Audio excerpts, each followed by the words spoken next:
crowds lined up outside the U.S. Capitol building in Washington, D.C., as the casket of former President George H.W. Bush arrived ahead of a state funeral Wednesday at the National Cathedral.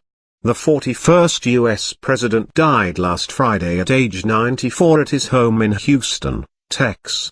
With hands on hearts, dignitaries, politicians and family members, including son George W. Bush and wife Laura, stood on the Capitol steps to watch as the flag-draped casket was carried inside.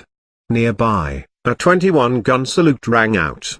George Bush Sr. was also sent off with a 21-gun salute as he left his beloved Texas on Monday for the trip to Washington as the U.S. paid tribute to his life of public service that began in the Navy during the Second World War, ended with 4 years as the country's leader, and was characterized throughout by what admirers say was decency, generosity and kindness.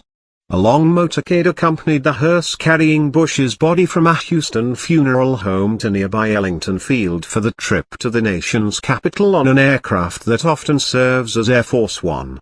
Military artillery fired the salute, and servicemen carried the casket to the plane.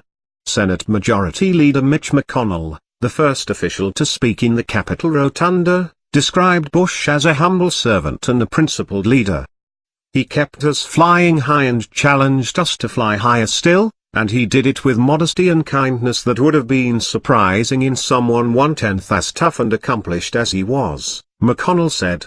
Here lies a great man, said Republican Paul Ryan, the House Speaker, and a gentle soul. His legacy is grace perfected. Later Monday evening, after the family and dignitaries had departed, President Donald Trump and First Lady Melania Trump paid their respects, standing for 2 minutes before the casket. On Sunday, students, staff and visitors were flocking to Bush's presidential library on the campus of Texas A&M University.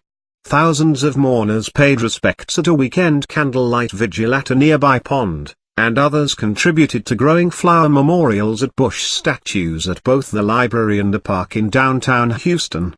I think he was one of the kindest, most generous men, said Marge Fraser.